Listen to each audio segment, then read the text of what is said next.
During the last year, a group of us at MIT, the principal members of which are with me here today, have been looking at exponential growth of our global social and economic system. We've been led to 5 basic conclusions. There are physical limits to growth, which, given current trends, are very likely to be encountered even during the lifetime of our children.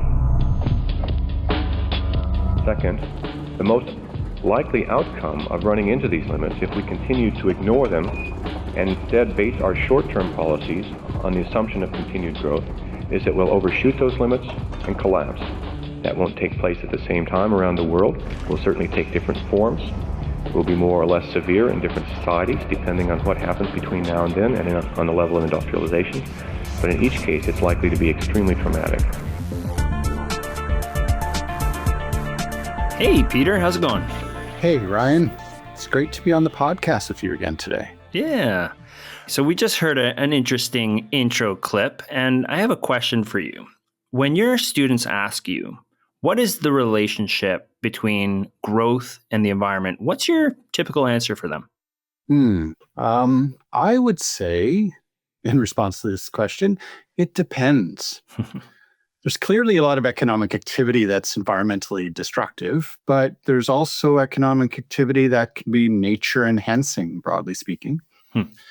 And there's economic activity that can decrease the environmental footprint. And I'm thinking of, the trend towards online conferencing these days. So I usually push students to kind of think beyond the simple question of growth and simple metrics of growth to like what kinds of activity actually underpins that growth. So that's where I go with this answer. And I'm curious where you do. So I know you've just written a book about the growth environment debate. So let me ask you the same question. What do you say is the relationship between growth and environment? Well, Peter, you just summarized my book, so why don't we call it a day and we'll come back for the next episode. No, look, that's a good answer.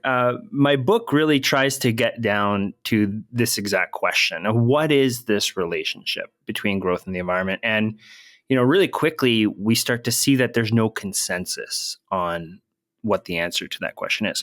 So where I ended up going was trying to catalog 5 leading narratives or discourses, we can call them, and each of them have their own nuanced interpretation of this relationship, getting at what you were just saying. There's different ways of looking at this question. I see. So your book's kind of a discourse analysis of these narratives. Mm-hmm. I think about discourse analysis as about unpacking values and assumptions. Sometimes they're the ones that those who use the discourse hold dear, and sometimes they're hidden and kind of beneath the surface.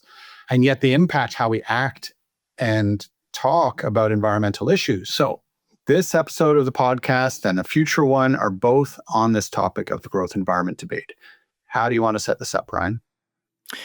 That's right. So I think given the format of the podcast, what I'd like to do is tell you a few stories that illustrate this debate and kind of illustrate those 5 key discourses that I highlight in the book. So 5 key responses to the question, what is the true relationship between growth and the environment? And each of the chapters in my book actually starts off with an anecdote, a story about an historical figure, or sometimes 2 historical figures or individuals who have really shaped this debate in one way or another. And the first chapter also starts with a story that helps to set up the debate, and it links back to the audio clip that we heard at the outset. That's great, Ryan. I think stories can be such a powerful medium for sharing important concepts, and they can be fun to listen to. So what's our first story about? Yeah, so the first story or tale is about 2 individuals. Dennis Meadows, who was the voice that you heard at the outset of this episode. And the second person is his wife, Dana Meadows. So that clip is actually from 1972, over 50 years ago, when this famed report, The Limits to Growth, was first launched. So as you heard in his clip, they had produced this report with a number of their colleagues at MIT, which essentially found that there were these biophysical limits to growth, and that if the world continued its growth trajectory from that point, our civilization would inevitably reach this point of collapse. He mentions this idea that we will have these traumatic events at some point during the 21st century, right about now, actually. That's interesting, a little disturbing. And there's certainly many signs that we're pushing planetary boundaries these days, but collapse is still maybe a stronger word that I would use for where we're at in 2025. But how did they get to that conclusion? Right. So let's jump into the tail version here. So if we go back to the 1960s, Dennis and Dana Meadows were these two young researchers. They're completing their PhDs. And after his PhD, Dennis took up a job at a new computer lab at MIT run by a fellow named Jay Forrester. And Forrester was this pioneer at the time in systems thinking. But before he could really get his feet wet at this lab, Dennis ends up taking a year off. And, this is after Dana graduates from her own degree. And they get married and they decide to travel across Europe and Asia on this year-long adventure. This isn't your typical honeymoon. This was an experience that fundamentally changed how they saw the world. During their travels, they're going across Eurasia, essentially, and going in camper vans and camping out and going through these different communities that are completely different from what their own, upbringing had shown them. They encountered all sorts of harsh realities, poverty, malnutrition, environmental degradation, and pollution. And, these are things that their academic training or their own personal experiences hadn't really prepared them for. And so Dana was later reflecting upon this trip, and she says, quote, "I started the trip as a technological optimist, but we didn't have to drive far into East Asia to run into problems that my training couldn't solve." Yeah, that's an experience I expect a lot of young people can relate to, a lot of people in general. I mean, I think back to my travels to South America and India after I finished my undergrad, and it certainly put a lot of things into sharper perspective for me. Mm-hmm. Yeah, I've had similar experiences myself. And, their timing couldn't have been more perfect. By the time they returned to Boston, this is in 1970, the modern environmental movement is picking up steam right around this time. This was the first Earth Day. It was just around that time. And at the same time, there's this international think tank called the Club of Rome that's grappling with a lot of these kinds of questions, a problem that they called the world problematique, right? This complex, interconnected challenge or multiple challenges facing humanity. And they're trying to think about this in this holistic way. Right.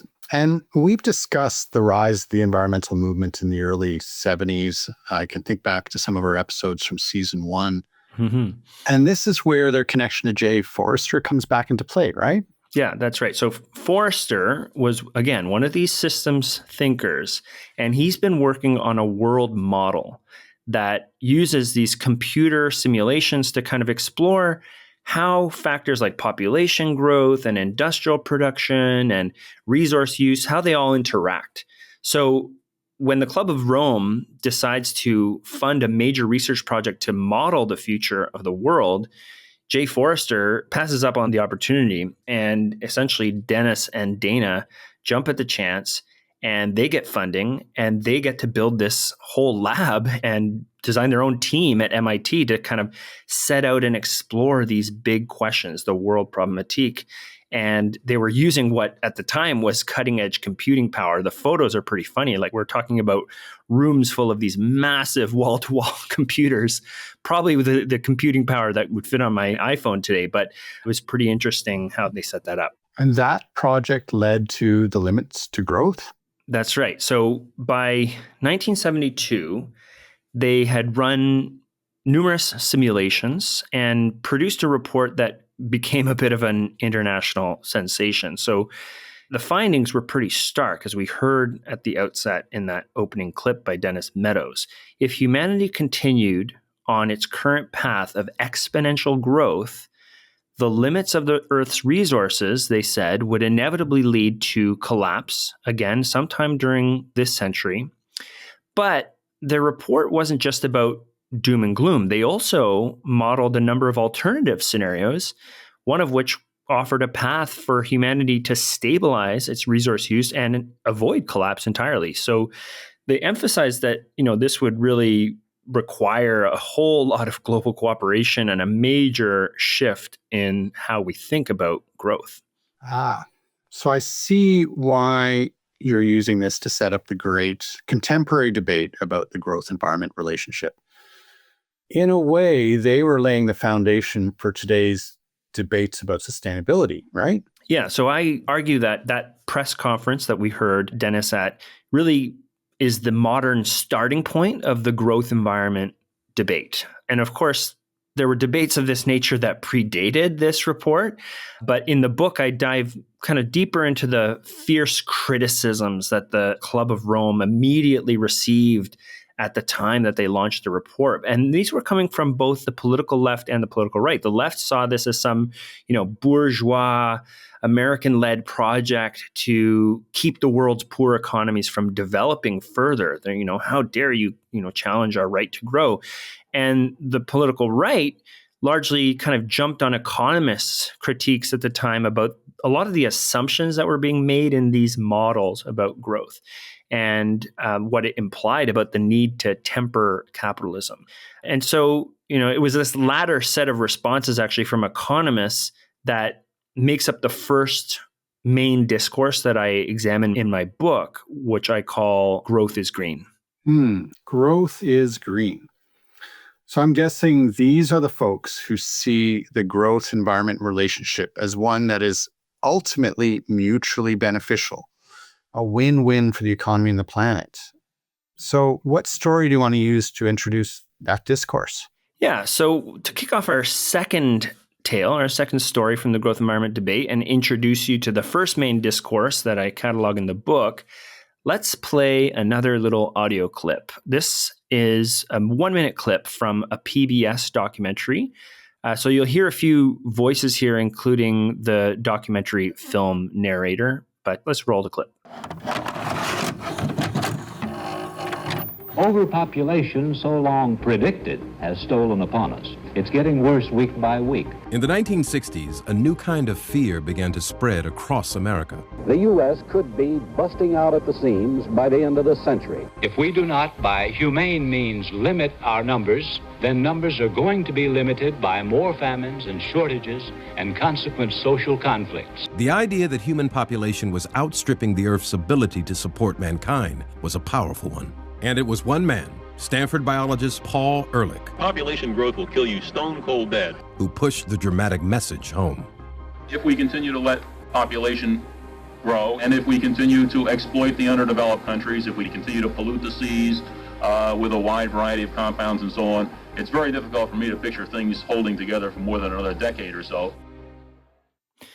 So there you go, Peter. That last voice, as you heard, was Dr. Paul Ehrlich, and he was advancing this theory back in the 1970s that it was the growth of population, a global population of humans that was about to essentially collapse due to this impending scarcity of food in relation to population growth trends. So I know you're probably thinking, what does this have to do with the growth is green perspective, as he's essentially advocating the opposite, more along the lines of what the limits to growth folks were saying.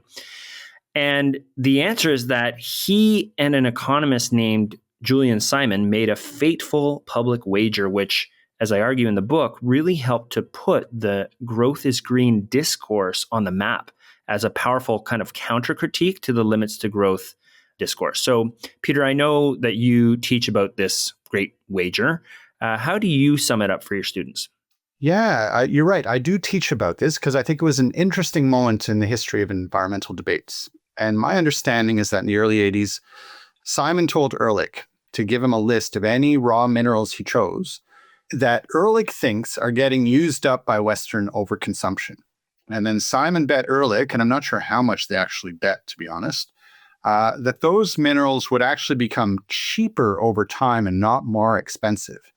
That's my rough understanding, right? But I don't actually know all the details. Well, yeah, no, you're right about the contours. There's this famous debate between Paul Ehrlich and Julian Simon, which fundamentally was about how the economy relates to scarcity.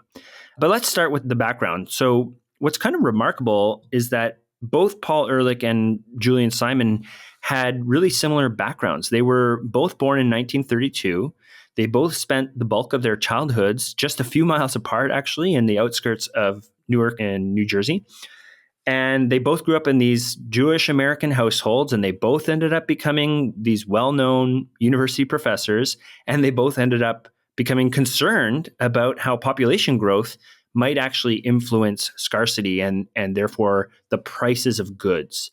And in fact, Julian Simon's early kind of entry into this topic was from a marketing point of view when he was sent on a trip to India to help market birth control there, again, in light of these concerns about overpopulation. Oh, that's interesting.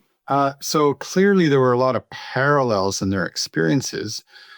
So how did they come to hold such divergent perspectives on this question? Yeah, so where they diverged was in Julian Simon's doctoral training at the University of Chicago. And this is at a time when the Department of Economics at the University of Chicago was emerging as this home of neoclassical economic thought, right? You have people like Milton Friedman there. So Simon starts to be convinced that the fundamental premise of Malthusianism, this idea of overpopulation, over-consuming resources, is fundamentally flawed. And the reason why is that historically, he sees that this pressure to acquire a greater supply of resources to sustain human energy and shelter and, caloric needs especially, it didn't actually result in collapsing populations as Malthus and, later neo-Malthusians like Paul Ehrlich always suggested. And in fact, he says that history showed us the opposite. This pressure enabled further population growth. And this was, he said, because that market pressure related to scarcity causes people to innovate. It causes people to develop new technologies for efficiency, or essentially to find new resource stocks or develop substitutes or alternative commodities or products that we can use. And the market here is essentially through this supply and demand, the invisible hand, of the market actually helps to resolve this problem. Fundamentally, he says it's humans through their ingenuity that would make market solutions work. And in fact, he wrote a book in 1981, again, this is Julian Simon, called The Ultimate Resource, where he argues that human beings, are the most important resource on earth because they have this capacity for knowledge acquisition and ingenuity and innovation. Yeah, I get where he's coming from. Sometimes when I'm talking about this story with my students, I ask them, how many of you were doing your readings by whale oil lamp last night? That's a good one. Right? And whale oil is not something that we work with anymore as a source of energy. We didn't stop doing it because we were running out of whales, but there was some of that. Whale populations were going down in the late 1800s, early 1900s. But there was also the discovery of petroleum, right, and oil, and that really changed our energy picture. And as a result, whale populations have been on the increase again, broadly speaking, since the whale hunting days of the 1800s. So it's kind of an example that I use just to kind of get this idea out there. So I can see where Simon is coming from quite a different understanding than Ehrlich, but you still haven't told us about the details of the bet. Right. Okay. Sorry. So after all this reflection, essentially, Julian publicly challenges Ehrlich to a bet. And he essentially says, you're completely wrong about scarcity, and I can prove it. You say that population growth is going to make things more scarce, but I will bet you that the price of essential resources will actually decline over this next decade. So he essentially offered Ehrlich to pick 5 key commodities that are widely used by industrial society, any 5 that he wished, and suggested that they would track the market prices for these commodities throughout the 1980s, throughout that decade.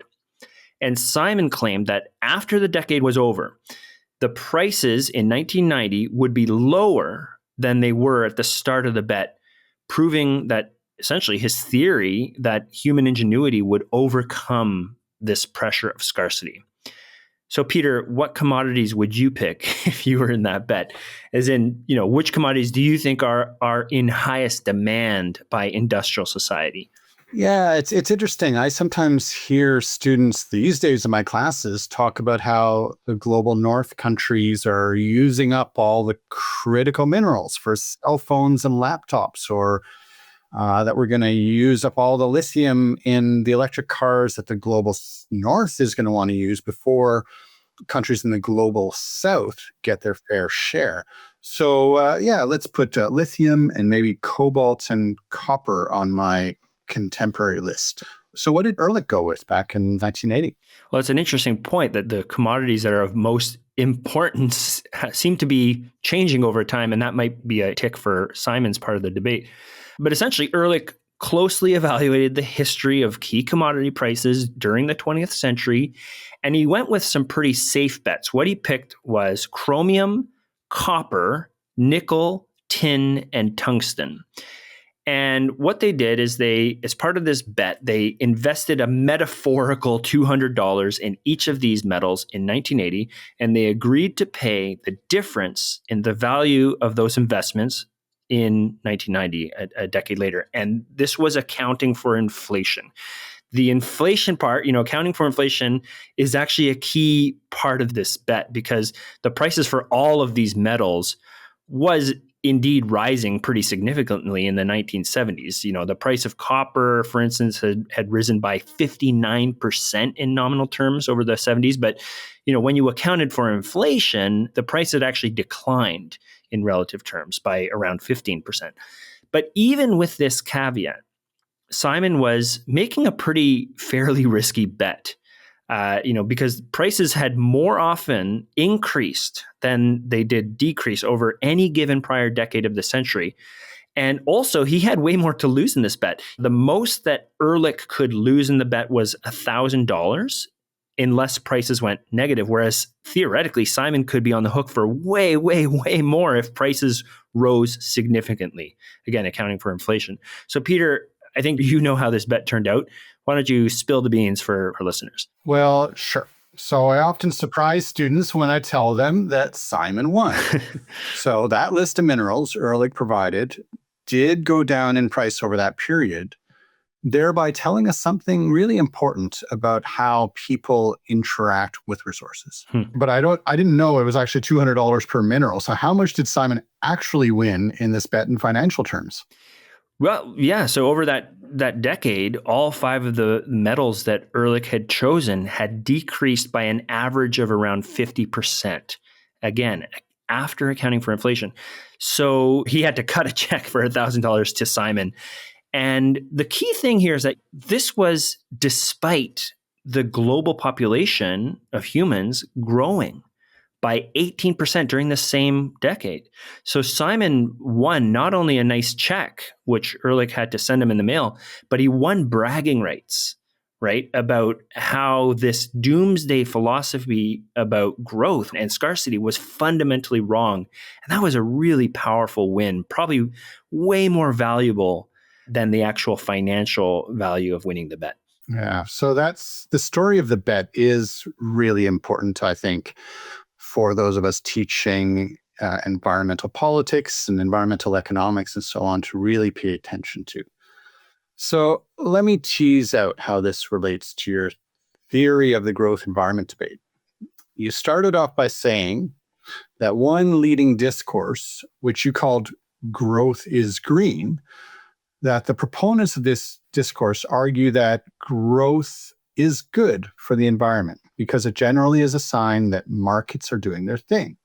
Mm-hmm. In other words, human ingenuity, technological innovation, and increased wealth are enabling humans to deal with scarcity and other environmental problems. Right. If we really want something, we'll figure out how to get more of it and figure out how to do that cheaply, getting machines involved and letting markets and capitalism do their thing to produce economic growth. And that in itself will help deal with these underlying problems. Is that right? That's exactly right. So growth is green is the discourse that says that the number one way to achieve ecological sustainability is essentially to pursue policies that result in economic growth. Okay. I'm sure we can have greater debate about how true that is and under what circumstances, but I see where you're going here. We're going to look at different discourses in the environment growth debate and then kind of see how it all settles out. That's right. So I think we have time for 2 more discourses in this episode. So let's get to it. What's the second discourse in the growth environment debate that you want to introduce us to?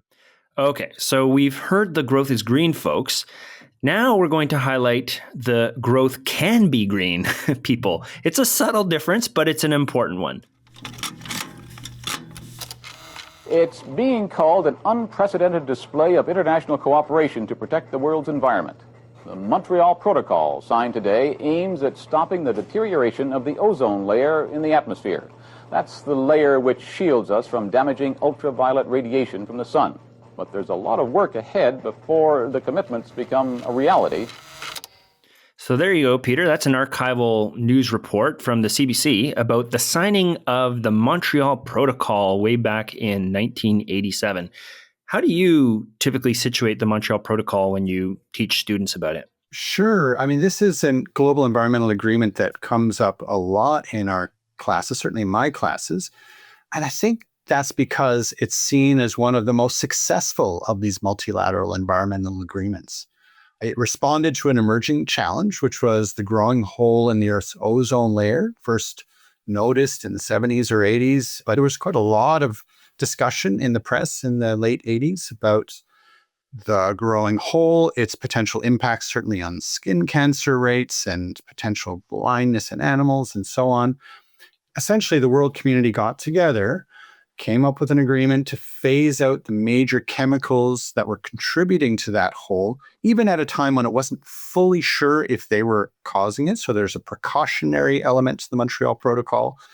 And it seems to have been successful. You know, we don't hear about the ozone hole a lot these days. It seems to be shrinking. The chemicals are gone. They've been replaced by other things, and we continue to have an industrial society. So I'm recalling that you said each of your opening chapter stories was about an individual. So who do you associate with the Montreal Protocol? Don't tell me it's Brian Mulroney. No, it's not Brian Mulroney. But actually, it's another person who was pretty instrumental in bringing the Montreal Protocol to fruition. And it's an Egyptian man named Mostafa Talba. I can't say I've heard his name. So tell me more about him. Okay, so Mostafa Talba was born in 1922, and this is 3 years after the Egyptian Revolution.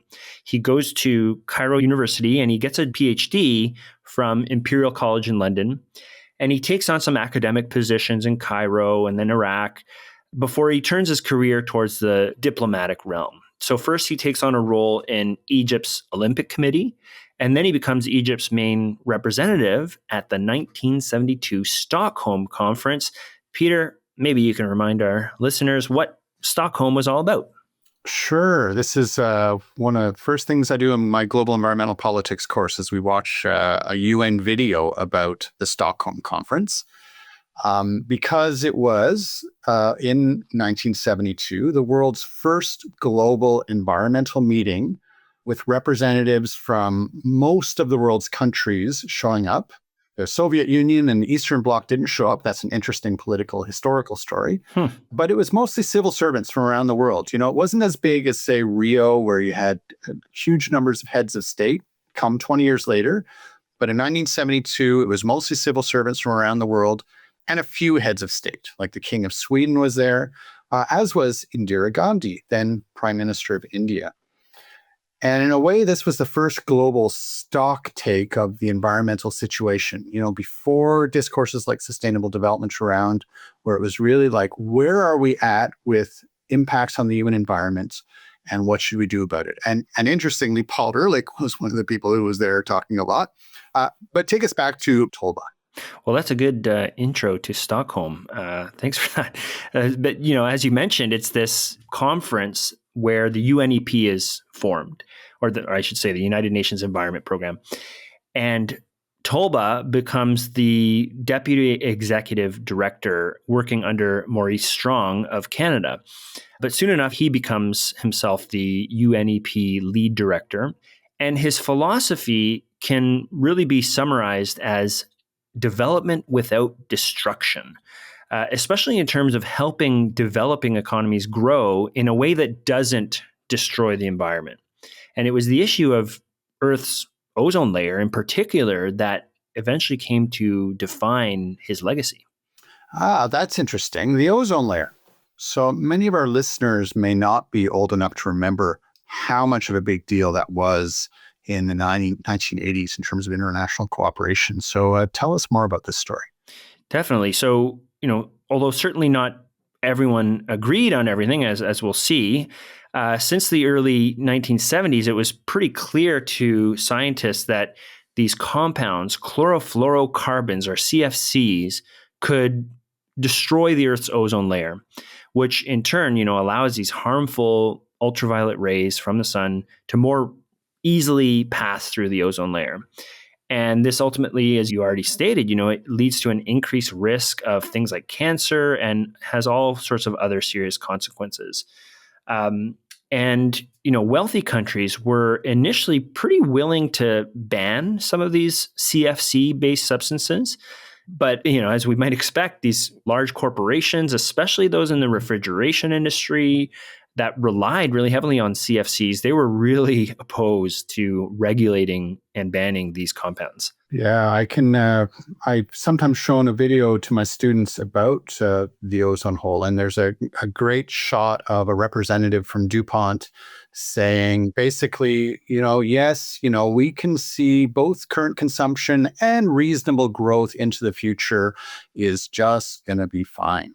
And what's so interesting about that, and I'm sure you're going to get to that, is DuPont's position actually changed quite a bit. But that was in around 1985 that they were like, everything's going to be fine.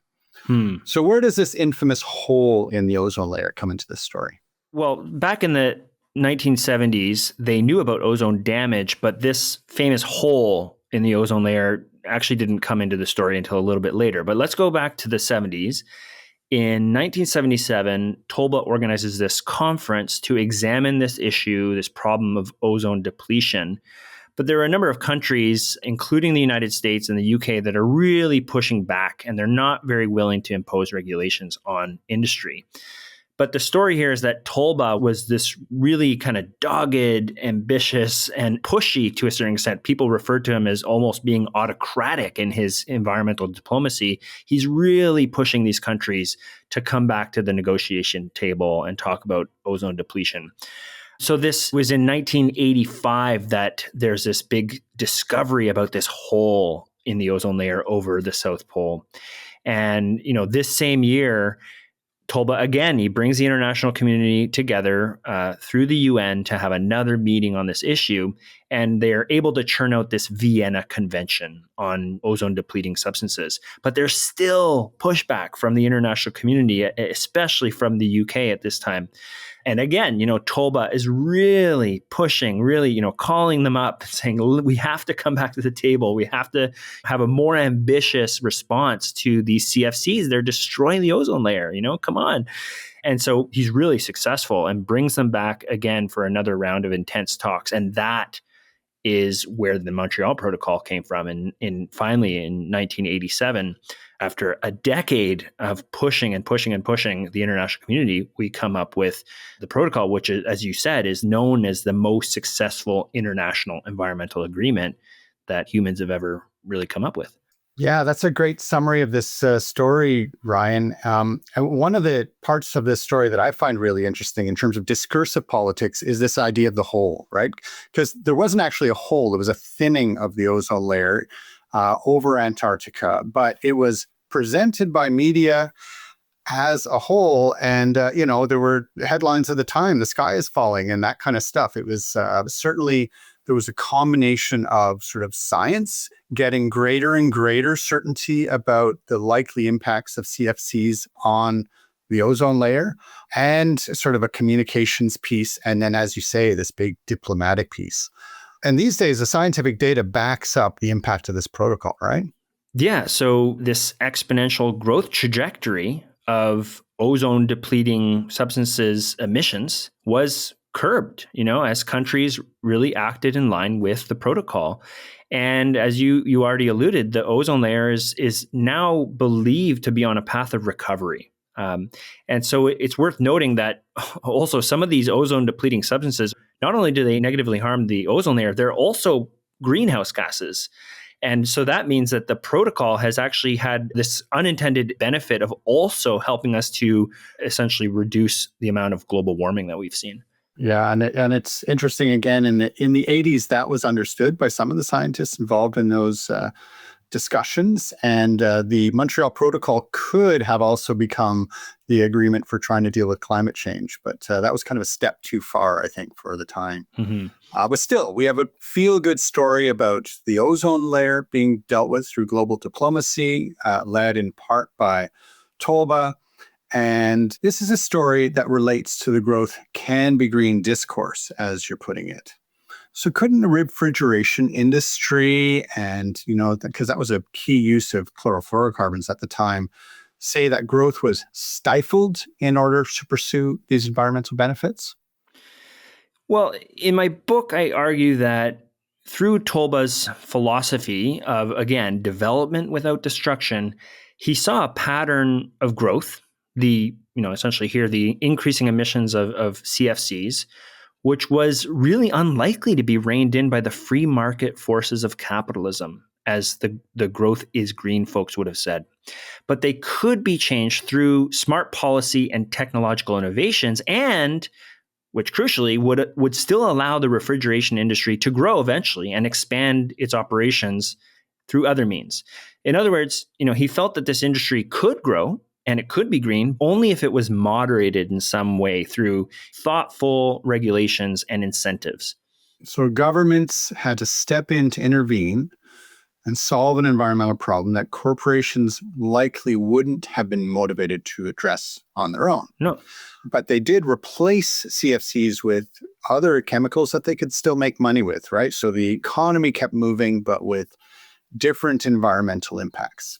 But can you give a specific example as to how the growth of the industry was helped by the governments who are simultaneously regulating them? So it's true that, this industry was by no means unaffected, but one of the key features of the Montreal Protocol was the establishment of this fund, a multilateral fund that would support investments in new technologies, and particularly so in developing countries.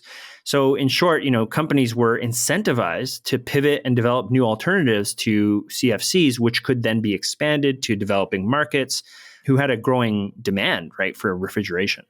Gotcha. So to summarize this discourse, growth can certainly be green, but may require political interventions. Exactly. And, this discourse becomes the kernel for the emergence of the dominant framing of sustainable development and, an eventual offshoot of this fundamental premise that growth can be green, which we would call eco-modernism, which we're sort of seeing in recent talk, right, about this so-called idea of abundance, which maybe we should do a whole episode on this idea of abundance later on. But all this to say is there's, a very broad coalition of supporters of this discourse who, there's a whole bunch of internal disputes within them about the details, but fundamentally they agree with the central premise that growth isn't necessarily always green, but it certainly can be and it should be. Yeah, the way I would maybe put it is that if this growth is channeled, by guardrails set up by governments or other forms of collective action, that's the way that, growth and environment are not necessarily on a collision course, but I guess that's how this discourse sees it, right? That growth can be green. That's right. So we've got a final discourse for this episode, and what's the story that you want to use to introduce that?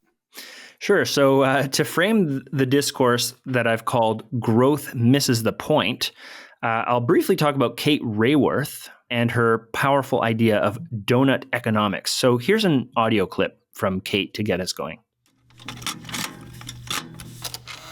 So a few years ago, I tried to draw a picture because I love drawing pictures. I tried to draw a picture of the world that we want to live in.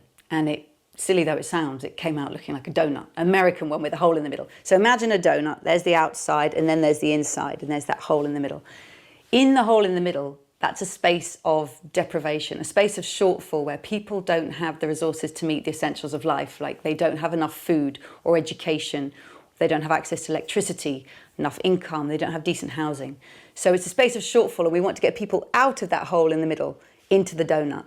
But we want to do that for the whole world, making sure that we also don't go beyond the donut's outer crust, because that's a space of ecological overshoot where humanity puts more pressure on the planet than the planet can take, and we start causing climate change or massive loss of biodiversity. We start creating a hole in the ozone layer or polluting Earth with chemicals that we add to it. So we need to both get people out of deprivation and poverty, but also protect Earth and protect these fundamental life-supporting systems that keep us alive. Those are the two sides of human well-being, the inside and the outside of the donut. Oh, that's super interesting. And I see how the outer crust is kind of the guardrail that I just talked about before. And the inside around the hole is that kind of minimum economic welfare that people need. But you know what, Ryan? Actually, this is just making me hungry for donuts. Yeah, we should have brought donuts. But let me tell you a little bit about Kate. She's the focus of this story. So Kate Raworth, she grew up in London in the 1970s, and she went on to study politics and philosophy and economics at Oxford University. But she really becomes disillusioned with how the field of economics is being taught. She was really hoping that it would help her to tackle these big social and environmental issues that are arising at the time. But instead, she finds it's just full of abstract models and they're out of touch with reality. So in the mid-1990s, she goes and gets some hands-on experience as a development fellow in Zanzibar, the stunning island off the coast of Tanzania. And she's seeing this tourism industry in Zanzibar. And at the time, it's really being hailed as this sign of progress. But she's equally frustrated that no one seems to be talking about the environmental damages that are happening alongside this economic progress in Zanzibar. And she's really upset about this. Yeah, it sounds, Kate's story sounds similar to Tolba's philosophy, where he's talking about development without destruction. Is that similar to where Kate was going with her thinking? Definitely some similarities, but as we'll see, Raworth really brings a different lens to this idea of growth. So after her time in Zanzibar, she takes up a job in New York working on the UN Human Development Report. And this really gives her some insights into how progress and human development are measured, usually in relation to economic growth. And she noticed that the Human Development Index, or HDI, which really tracks income and life expectancy and education, it really doesn't say much at all, at least at the time, about environmental well-being and environmental health. So, she goes back to the UK after this stint in New York, and she becomes a campaigner for Oxfam. And it's becoming more and more clear to her that in order to shift development policy, we really have to change the economic theories that are underlying all of our understandings of modern development. Yeah. So, development, that idea and development economics, it really seems to have the assumption that growth is going to lead to sustainability, right? Exactly. Right. And, Raworth even claimed that we should be agnostic about growth, which was, quite a controversial claim, right, for an Oxford-trained economist. So I also wanted to briefly mention two resources which were really inspirational to Raworth on her journey to developing this idea of the donut or donut economics. The first is this book by Alan During, which is called How Much is Enough? And it really emphasized that a truly sustainable future will necessarily require less consumption of unnecessary consumer goods. And second, there was this paper published by the Stockholm Resilience Center that identified these planetary boundaries, 9 planetary boundaries originally, things like ocean acidification, ozone depletion, and so on, which really must remain within a safe zone to avoid these harmful effects to human civilizations. So these boundaries are become a crucial influence in Kate's development of her donut theory. Okay. So let's go back to Kate's audio clip and what she's saying. She said there's a space in between the outer and inner crusts or edges of the donuts, as it were, where life is not only safe for humanity in ecological terms, but just and equitable in socioeconomic terms as well. So in a way, we want to be right in the middle of the donut, right? Yeah. So if we go beyond the outer crust, it means we've overshot particular or several ecological boundaries. And if we move too far inwards into the whole of the donut, that means there's a shortfall, right, in at least one or more of the social foundations. So these would be things like housing, food, access to shelter, peace, gender equity, and so on. Yeah, I get it. Sometimes when we talk about sustainability, I sometimes envision it as an edge or a line or a knife edge. But I really like this donut metaphor where we can see that there's a whole space in between the lower crust and the outer crust where human life can happen, and we can relate to environment in diverse ways without maybe pushing those boundaries, right? So this discourse you're using, it's meant to illustrate the growth misses the point. So it sounds like she's arguing that we shouldn't be focusing on economic growth per se, or even focusing on a specific set of metrics like the Human Development Index does to measure progress and success, but rather there's kind of a bigger picture with a variety of social and ecological indicators that we need to think about to tell us how we're doing. So in other words, what matters is whether we can achieve well-being for humans without too much damage to the environment that sustains us, irrespective of whether the economy is growing. But there's also got to be kind of a minimum level of economic activity so that people are doing okay and not doing the additional environmental damage that they would do at the lower economic end, right? Yeah. So, growth is not viewed as a bad thing per se, right? It's hard to argue against the correlation between GDP growth and things like access to food and health and so on. She saw that connection. But in Rayworth's vision of economics and others in this discourse coalition, they say, why not just focus on these other things, directly focus on the things that matter, those ecological and social indicators. Focus on those things. Don't focus on GDP growth and assume that it's necessarily going to be a proxy for those forms of development. So even if the economy isn't growing every year, in terms of those GDP numbers, as long as the people who are around or even more people are having a decent quality of life and they're not surpassing certain environmental thresholds, then broadly speaking, we're doing well enough, right? Yeah, though, promising to be agnostic about economic growth isn't a policy stance that you're likely to hear on the campaign trail, right? At least so far. Okay, Ryan. So we've heard these three core discourses in the growth environment debate. I'd love to kind of hear your assessment of which one's right, but I think we'll put that off for now. I really appreciate you giving us kind of the intro into all three of them. We learned about the growth is green discourse, which basically argues that pursuing growth is ultimately greenest, the most sustainable pathway on its own because of the efficiencies of markets and how they work. Like, we should trust capitalism.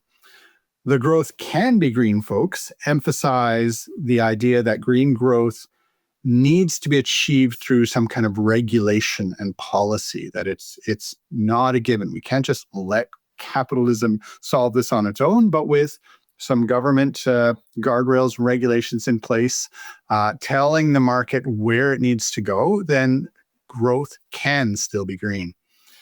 And finally, we had the growth misses the point discourse, which argues that a focus on growth, especially economic growth, kind of misses the point.